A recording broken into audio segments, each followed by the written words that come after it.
¿Cómo están? ¿Cómo les va? Bueno, hoy día vamos a continuar con la materia de psicología institucional. El día de hoy yo tengo como que la continuidad de la anterior clase. ¿Se acuerdan que veíamos la anterior clase, todo lo que acontece con esta idea de entender las instituciones según René Luró? Me parece muy interesante seguir viendo elementos que hacían a la institución. No estamos entrando al concepto de institución en sí, sino que estamos viendo sus características, cuál es el decurso de los estudios de la psicología institucional, cuáles son los aportes desde la filosofía del derecho y los clásicos. La anterior clase vimos cosas sustanciales en cuanto, por ejemplo, pensar un poco en instituciones como la escuela, la iglesia, la fábrica, la cárcel. Estas instituciones tienen una continuidad normativa que nos hace pensar en espacios cerrados, marcados por el tiempo y que están en base a la producción de un objetivo en común. Esto es muy interesante si vamos viendo también cómo se desarrolla en todo lo que vamos a denominar esta cuestión institucional en cuanto ya René Luró va calentando los motores y señalando que siempre va a haber una continuidad objetiva cuando se estudia la cuestión institucional, lo cual me parece que hoy día vamos a precisarlo mejor con Hegel. Y se acuerdan que veíamos tres elementos fundamentales, esos tres elementos fundamentales que son los momentos de la institución. Esos tres momentos estaban enmarcados en la universalidad, que sería la totalidad afirmativa del concepto institución, es decir, por ejemplo, si tenemos una constitución política del Estado, estamos hablando de una norma universal que se ejerce y se impone. Veíamos el momento de la particularidad, que sería la negación de ese momento, que es el universal. Por ejemplo, ¿qué pasaba con la reforma educativa del 94? Luego se transforma con lo que es la ley Avellino Signali, Elizardo Pérez, perdón. Es como que hay una transformación normativa de lo que se entiende como una reforma educativa, una reforma de un sistema. O sea, siempre se afirma, se niega y luego se llega a una síntesis. Una síntesis tal vez tendría que ver cómo están estas formas singulares de aplicar la reforma educativa, ciertos entornos más con autonomía en su educación no formal, ¿no? Como hay colegios muy interesantes en la experiencia de Cochabamba, La Floresta u otros colegios que aplican un currículum alternativo. Y con ustedes lo veíamos con el ejemplo del universal. Lo positivo en sí es el matrimonio, porque da origen a la familia. La negación sería el divorcio y todo lo que sería la singularidad sería, por ejemplo, la unión libre. Entonces, esos tres momentos son una continuidad de lo que se ha llamado como la dialéctica. ¿Y quién es el que va a generar el pensamiento dialéctico? Hegel, el autor que hoy día vamos a revisar. Luego les decía cómo la psicología institucional tiene el poder de criticar estas posturas tan funcionalistas de la sociología, de pensar una institución solo como este lugar donde están las normas. Por eso les mencionaba, la escuela, la fábrica, la cárcel siguen normas, parámetros que hacen ver las reglas establecidas.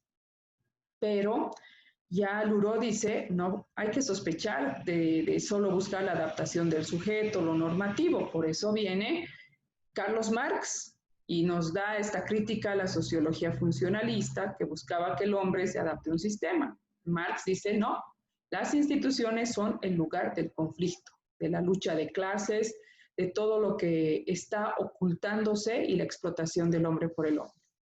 Y el segundo gran aporte era del psicoanálisis, que viene todo lo que sería la teoría que está en base a entender las instituciones como un lugar del no saber, donde surge el síntoma, el deseo, y también un espacio de la transferencia y contratransferencia.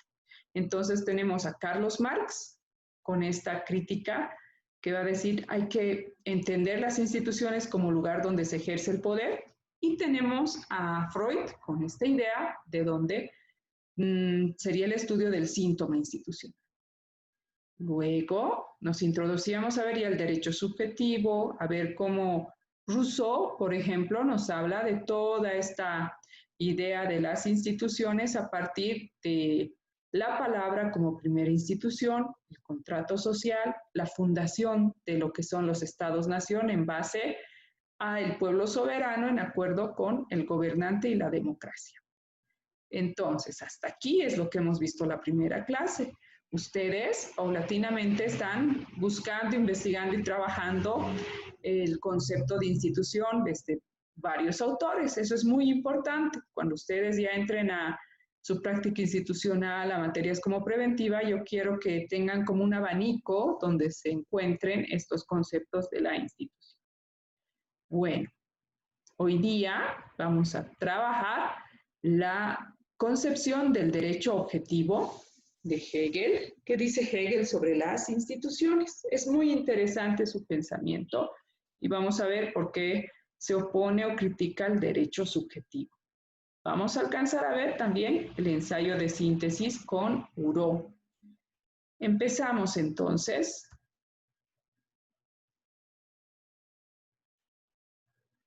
Como podrán ver en las diapositivas, vamos a ingresar a ver qué opina el derecho objetivo de las instituciones. Hegel va a ser un gran filósofo que ya va a desarrollar un pensamiento interesante, porque en esa época empieza a haber una, se puede decir, una corriente filosófica literaria del romanticismo, y el romanticismo ya sospecha de la ilustración. ¿Se acuerdan que les decía que todo lo que produce Rousseau estaba en base a la ilustración, aunque también ya critica algunos elementos de la ilustración? Pero el romanticismo entonces empieza a criticar qué sucedía con la ilustración. Y va a decir, la ilustración le da mucho crédito a lo racional, a una universalidad abstracta emitida por un contrato social, por ejemplo, ¿no? ¿Por qué se dice que es abstracta? Porque está en escrito, representa los derechos por escrito. Después va a decir, estos ilustrados tienen una visión muy mecanicista de la naturaleza. Es como que ellos están como que ensalzando la razón para explicar el mundo. También van a decir, los ilustrados están como que fascinados con todo lo que es el siglo de las luces, están desvalorizando el pasado y la historia. Es como que lo que les mueve más es buscar cierta normatividad en la ley, en la ciencia, en el progreso, y ya para ellos la verdad está dada como una cuestión de construcción abstracta. Cuando se dice construcción abstracta, estamos hablando de que está más vinculada con el espíritu de las leyes, por ejemplo, ¿no? Es decir, cuando yo, por ejemplo, les digo, Bolivia fue fundada como república en 1825 y ahí se liberó al hombre del yugo español. Ese es un discurso, vamos a ver si lo deconstruimos. Bolivia no es libre y soberana totalmente, pero este discurso de valorar todo lo que son los ideales modernos del Estado, de haber firmado el Acta de la Independencia, no ha garantizado hasta el siglo XX, hasta nuestro siglo, que Bolivia sea totalmente soberana y libre, porque se dan relaciones de colonialismo interno, por ejemplo. Los que van a fundar la República, todo lo que representó Bolivia, eran criollos, era gente también que tenía intereses personales. Entonces, un poco el romanticismo entra como que en un quiebre con esta idea de la ilustración, de perseguir lo racional, la ley como una entidad abstracta y escrita que va a garantizar el derecho ciudadano. Esto lo vamos a ver biencito en un momento, ¿ya? Entonces, el romanticismo dice, lo irracional también es una manera de acceder a la realidad. Hay que ver qué pasa o qué atraviesa el sujeto desde lo individual, cómo se construye el subjetivismo, cómo el sujeto va a tener experiencias que hacen que incorpore no solo lo racional en su accionar cotidiano. La naturaleza es algo vivo y orgánico para los románticos, ¿no? Para el romanticismo, no es algo que se desprecie o se lo vea como menos. También se ve la exaltación de la tradición y la historia, cómo la historia nos puede llegar a mostrar también algunos aspectos que se van repitiendo y que son recurrentes. Eso es lo que les decía, Bolivia no es libre y soberana por nacer en 1825. Hasta ahora no somos soberanos completamente. Es como que aquí ya van a ir viendo qué se repite, qué pasa con esta sociedad boliviana donde varios modos de producción se intersectan, se sobreponen. Entonces, sí, hay una exaltación a ver estos momentos de la historia. Y el concepto de la verdad para ellos no es algo abstracto, sino que es parte de la creación humana. Bueno, el idealismo alemán de Hegel, ¿qué va a decir? Plantea un nuevo concepto de racionalidad. La razón es algo infinito, absoluto y creador. Y esta racionalidad puede ser que genere o rija el destino de la humanidad. La razón ayuda para que la humanidad se mire de frente y vea y conozca las verdades absolutas. Entonces, lo absoluto y lo infinito es una realidad espiritual para todo lo que es Hegel. Y la filosofía tendría una relación nueva con la ciencia y la religión. La filosofía, de nuevo, vuelve a ser sistemática, no se queda en abstracción, sino que busca sistemas de conocimiento que nos lleven a ver la esencia misma del hombre.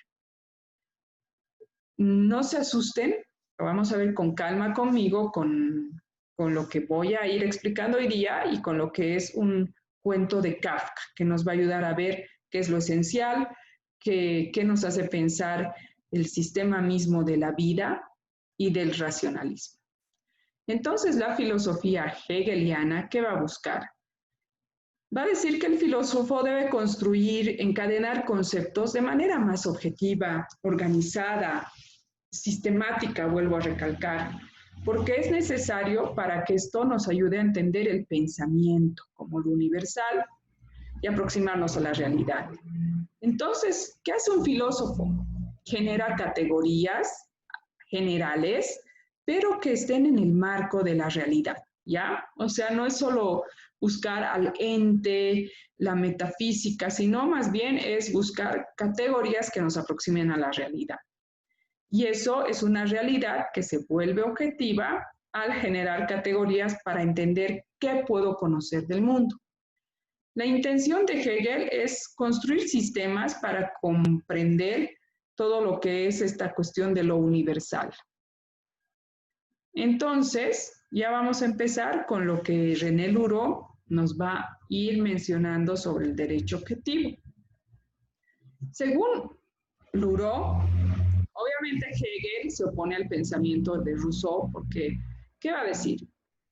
La legislación es un elemento condicionado dentro de una totalidad para Hegel, ¿ya? O sea que haya una ley que garantice los derechos humanos es una especie de logro, es como que es lo que se llegó a establecer, lo que se llegó a conquistar. Pero para Hegel es nomás un elemento más de una totalidad, no es la meta haber llegado a generar la Declaración Universal de los Derechos Humanos después de la Revolución Francesa. Para Hegel no es como que el contrato social lo máximo para el hombre, sino que es parte de todo un proceso más complejo. Y por eso empieza criticando a Rousseau. ¿Qué va a decir? Rousseau confunde esta génesis coyuntural con la génesis conceptual. Esta génesis temporal, que en un momento dado permite que exista un contrato social, es pues algo como un elemento importante del contexto, pero no lo es todo. Entonces, hay que entender este concepto de la institución más allá de solo un momento de algarabaría cuando se firma un contrato, ¿ya? Entonces, por eso dice Hegel, Rousseau es muy optimista al creer que la ley va a garantizar que el hombre, por ejemplo, acceda a tener estos derechos humanos. hasta ahora el problema es grande de los derechos humanos. Cada época tiene un síntoma, como por ejemplo la trata y tráfico de personas siempre ha existido.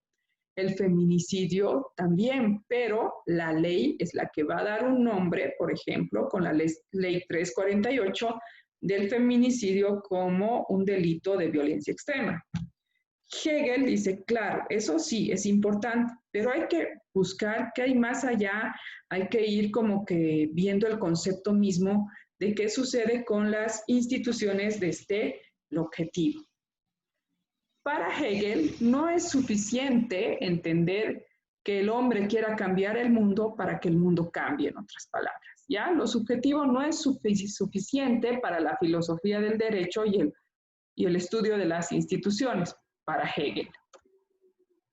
Entonces Hegel va a empezar junto con una relectura de la sociología que hace Luro a entender, por ejemplo, cómo se dan estos tres momentos fundamentales de la sociedad civil. Va a decir, en un momento dado, va a haber una mediación entre la necesidad y la satisfacción del individuo mediante su trabajo y la satisfacción de las necesidades. Bueno, o sea, el hombre va a empezar a trabajar, a producir en un momento dado porque quiere satisfacer sus necesidades. En ahí es cuando ya el hombre deja de estar todo el día sin hacer nada. Va a empezar a ser el homus fabers, por ejemplo, el hombre que fabrica. Luego, el segundo momento nos dirá que la realidad efectiva del elemento universal de la libertad contenido en este sistema, mediante la justicia. En un momento dado, el hombre ya no está en este sistema solo de satisfacer sus necesidades, sino que también necesita un sistema que organice y que le dé los derechos humanos, que le garantice una justicia. Y el tercer gran momento de la sociedad civil, según Hegel, es la defensa del interés particular por medio de la policía, la corporación, especialmente la policía que va a ejercer un control social para cuidar al hombre, para defender sus intereses y buscar una contención social por las normas. Bueno, entonces él va viendo en lo social, que es cómo se pueden entender las instituciones. Y acá va a decir, eso se puede ir entendiendo con esta división de las clases sociales que va a surgir ya con lo siguiente. Como les digo, a Hegel le interesa ver lo universal, ver lo global, lo universal, lo que sucede en una revisión histórica también de cómo el hombre ha vivido en esta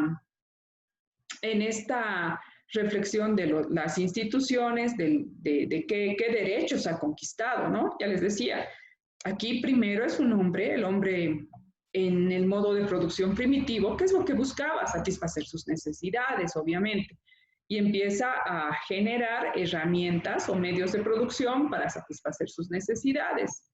Un gran pasaje para que el hombre desarrolle o evolucione es, por ejemplo, que empieza a conocer el fuego, ¿no? Y eso es, pues, un parteaguas en la historia. Cómo el hombre empieza a fabricar herramientas desde lo más básico para satisfacer sus necesidades o la agricultura. Luego, cómo va evolucionando todo esto hasta el momento en el cual el hombre necesita un puente para que le garanticen sus derechos humanos por medio de la justicia, y ya en los estados modernos, ¿quién garantiza la defensa del interés del sujeto? Serían las instituciones de control como la policía. Pero se avanza un poco más en esta perspectiva histórica de ir entendiendo el derecho objetivo. Aquí, haciendo una lectura de las clases sociales, según Hegel, había todo lo que se puede considerar primero como la clase sustancial o inmediata. Esta clase social estaba basada en los propietarios del suelo y del territorio. Y acá es bien interesante, esta clase sustancial estaba basada en la institución del matrimonio.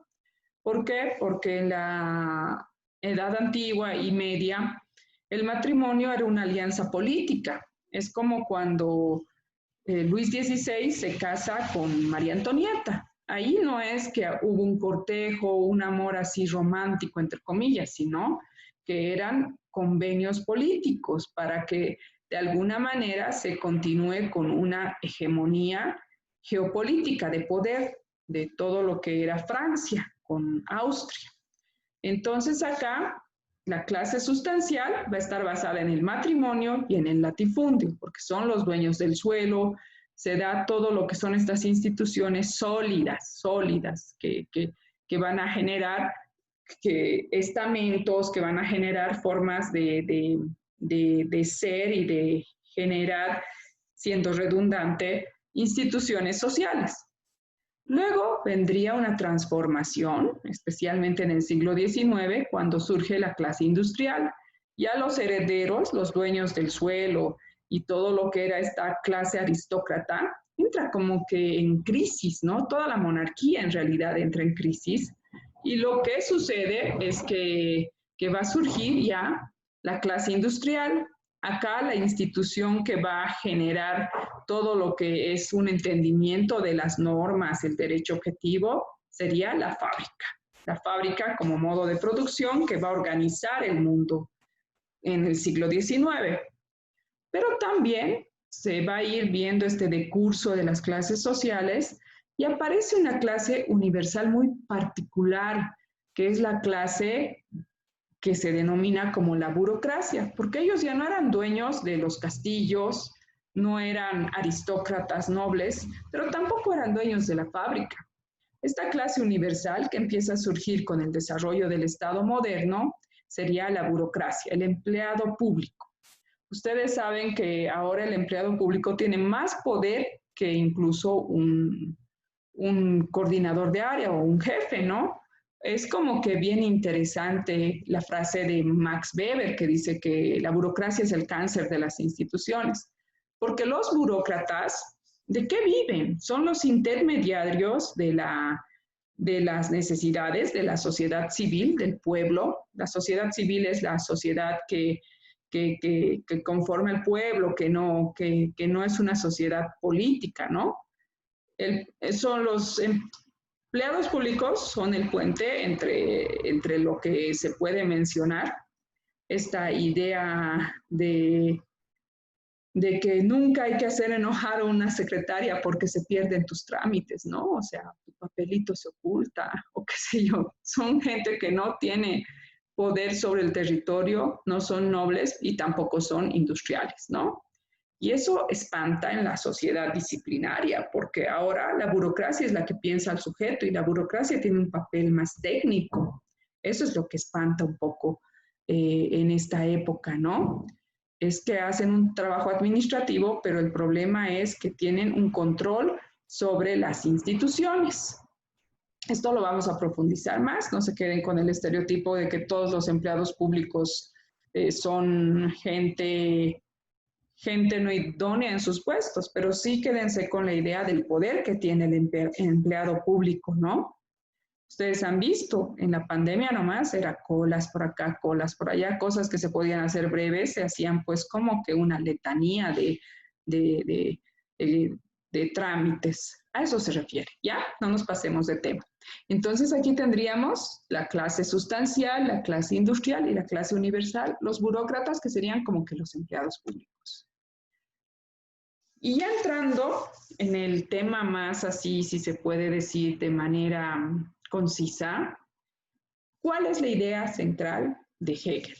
Hegel va a decir que el sujeto no está dado antes de la institución, ni a pesar de ella, ni contra la institución, sino que el sujeto se da cuando es instituido.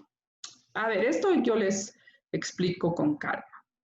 Entonces, acá, por ejemplo, si yo pierdo mi carnet, no puedo votar en las elecciones, ¿ya? ¿Por qué? Porque mi carnet de identidad, ¿qué es lo que me da? Me da la garantía de que soy una ciudadana boliviana y me da ese término de ciudadana.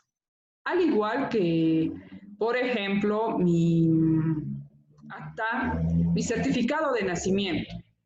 Entonces, para Hegel, el sujeto solo existe el momento que es instituido. Ya, les doy otro ejemplo.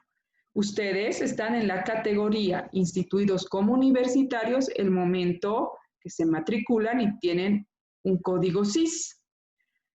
Si no tienen eso, no son universitarios, no existen en la universidad, ¿no? ¿Qué pasaría si yo, por ejemplo, no tuviera carnet de identidad?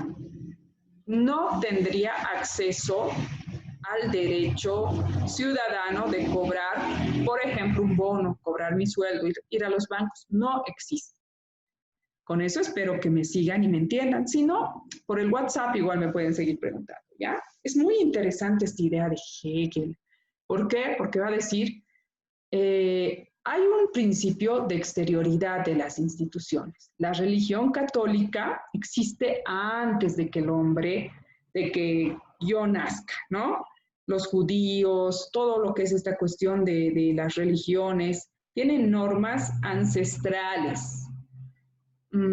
Pero eso no es el asunto en sí, sino que el asunto está que el sujeto vive, sí, en un mundo donde las instituciones le preceden, pero el sujeto solo va a estar dado como tal una vez que es instituido, ¿ya? O sea, una vez que ustedes dan examen de ingreso, se matriculan, tienen su código CIS, recién pueden llamarse universitarios. Si no, no son universitarios, ¿no? O sea, no van a poder dar un examen, no van a poder acceder a sus notas, no lo van a lograr. Eso es lo objetivo. ¿Ahora me entiende? ¿Sí? O sea, esta idea de qué es lo objetivo. Entonces aquí surge el primer punto central. Ya les decía, la filosofía de Hegel va a buscar generar categorías y sistemas desde una filosofía que nos busca conocer la realidad por estas cuestiones objetivas. Por eso acaba de decir, lo institucional siempre va a primar antes de lo contractual.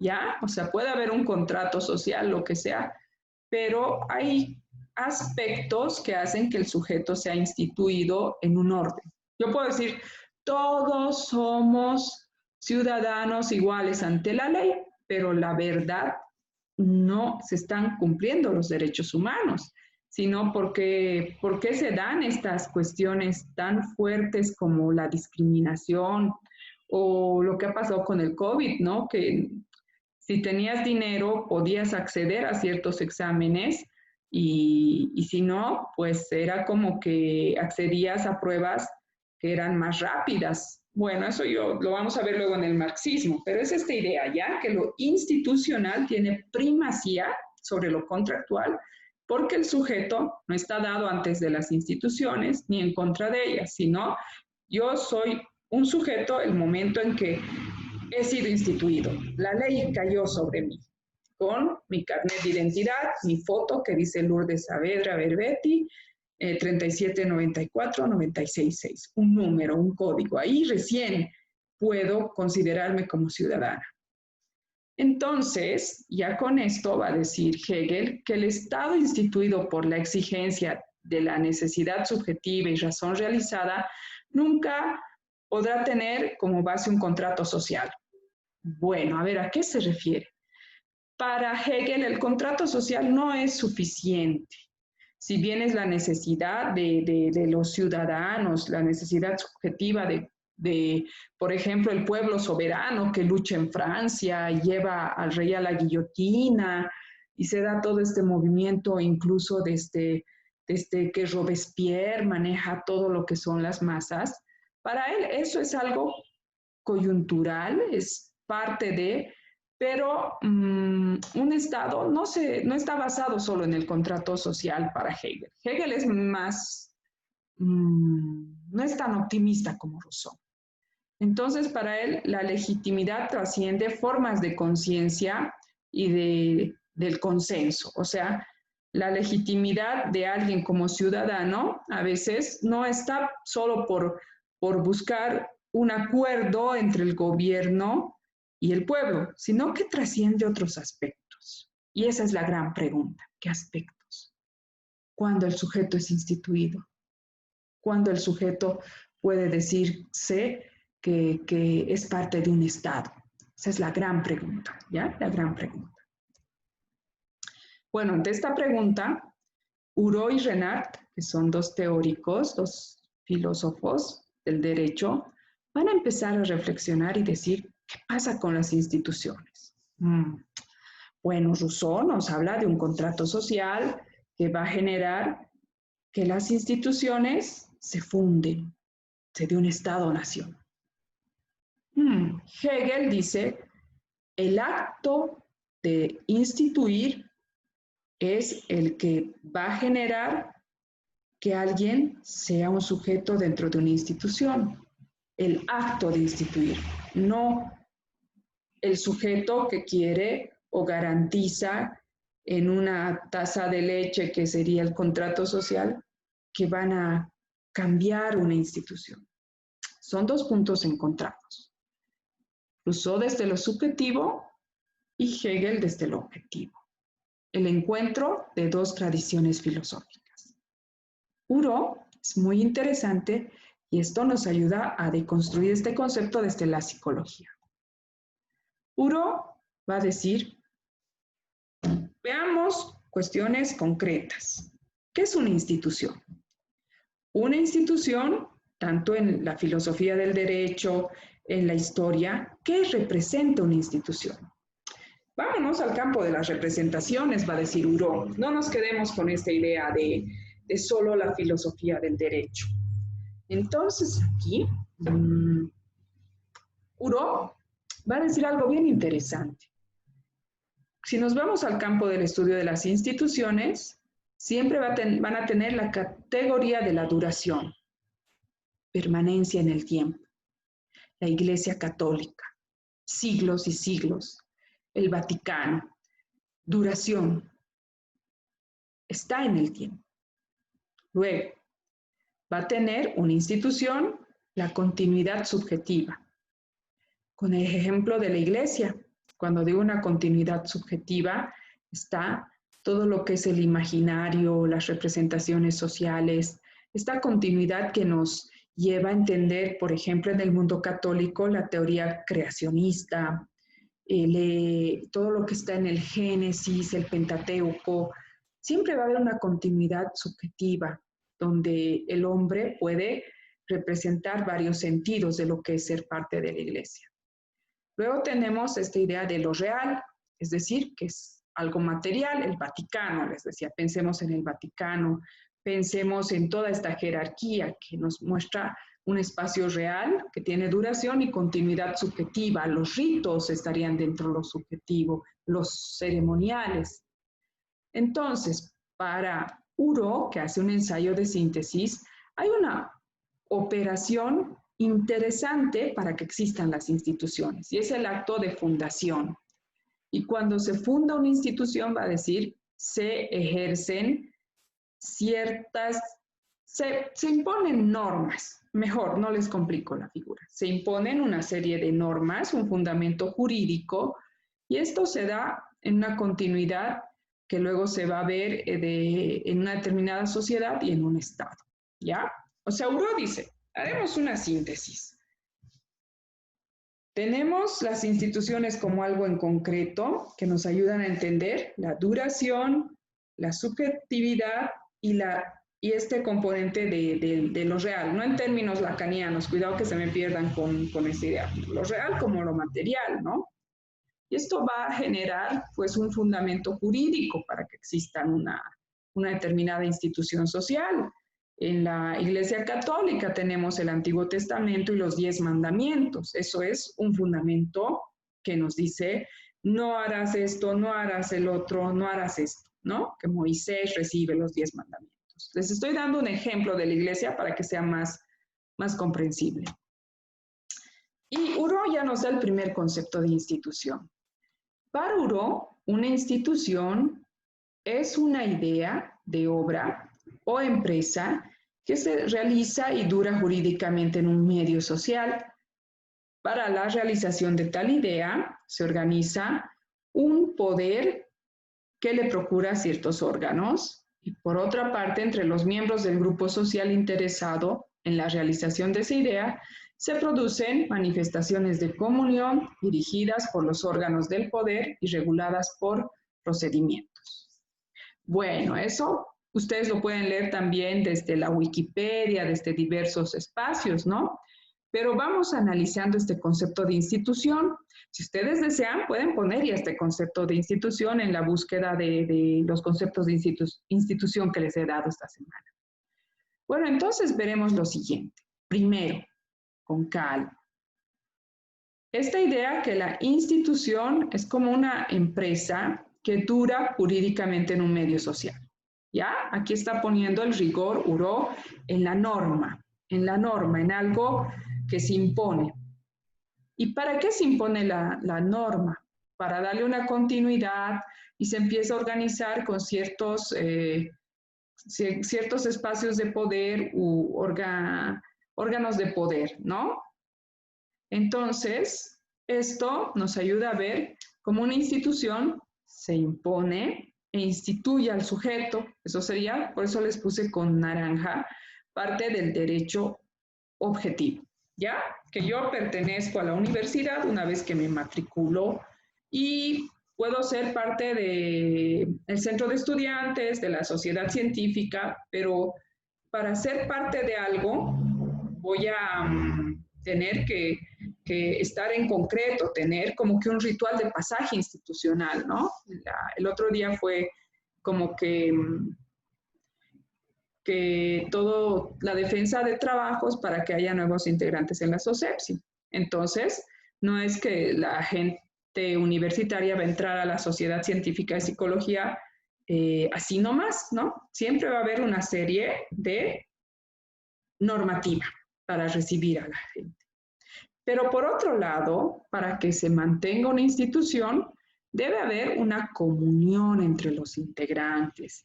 Deben haber procedimientos que permitan su continuidad y duración en el tiempo. Esto está muy interesante también, porque aquí sería el derecho subjetivo, porque si no hay comunión, si no hay esta idea de generar espacios de lo que les mencionaba, contractuales de contrato, no funciona, ¿no? Por ejemplo, esta idea de que toda institución va a tener espacios de comunión, porque ya va a generar como que una identidad institucional.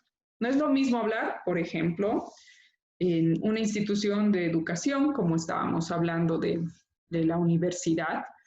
No es lo mismo hablar de los estudiantes de psicología que los estudiantes de arquitectura. En arquitectura tienen su fiesta de San Maqueto. O sea, eso es bien interesante.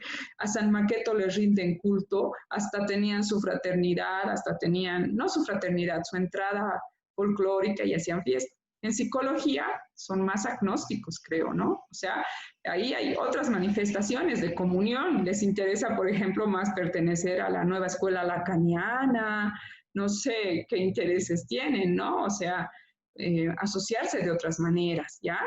O la carrera de literatura de La Paz no es lo mismo que la carrera de arquitectura.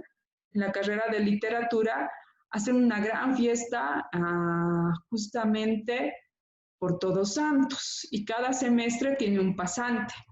Ese pasante y los docentes hacen una gran, pero gran fiesta de la literatura y los valida como una identidad académica, ¿ya?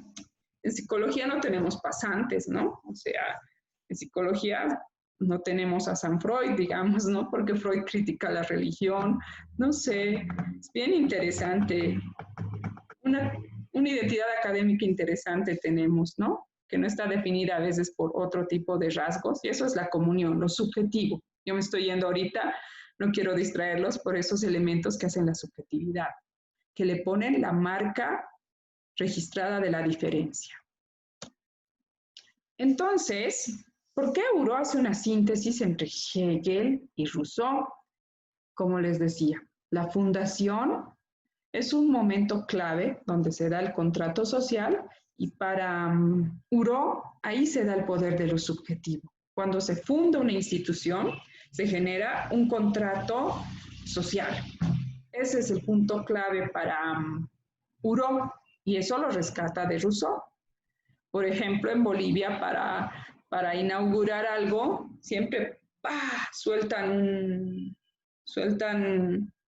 una chaya, ¿no? O sea, hacen como que todo un ritual, fundan algo, bendicen algo, ¿no? Entonces eso es una acción subjetiva, ahí está lo contractual, ¿ya? Uno cuando ingresa, por ejemplo, a un espacio institucional, siempre va a haber un contrato, ahí están, por ejemplo, el manual de funciones, qué debe hacer el psicólogo, hasta dónde puede llegar el pasante y varios aspectos. Mientras que esto de generar órganos de poder y generar cuestiones más normativas impuestas, que hacen que el sujeto esté dado cuando es instituido, sería la acción objetiva. Siempre las instituciones van a decir, por ejemplo, en un determinado colegio particular, si usted usa el uniforme, si se ha matriculado, si paga las pensiones, si es perteneciente a esta institución, si no, no tiene una libreta, no tiene algo que lo legitime. Y este es el punto más interesante en Huró. En Huró vamos a tener este punto que es muy interesante, que va a ser el aporte de la psicología al estudio de las instituciones. O sea, si bien hemos partido de la filosofía del derecho, de entender, por ejemplo, cómo Rousseau tiene una visión subjetiva, tiene una visión contractual, y Hegel tiene una visión objetiva, marcada por todo lo que es el idealismo, por todo lo que es organizar categorías universales de la razón, lo que nos interesa a nosotros en realidad es este aporte de Huró que dice la fundación, derecho subjetivo, la normatividad y la imposición de la regla más el derecho objetivo de Hegel. Pero el punto álgido es cuando Huró logra hablarnos del proceso de interiorización, que no lo han trabajado muchos teóricos de las instituciones. Y va a decir, el interés para reconciliar lo objetivo con lo subjetivo es el proceso de interiorización.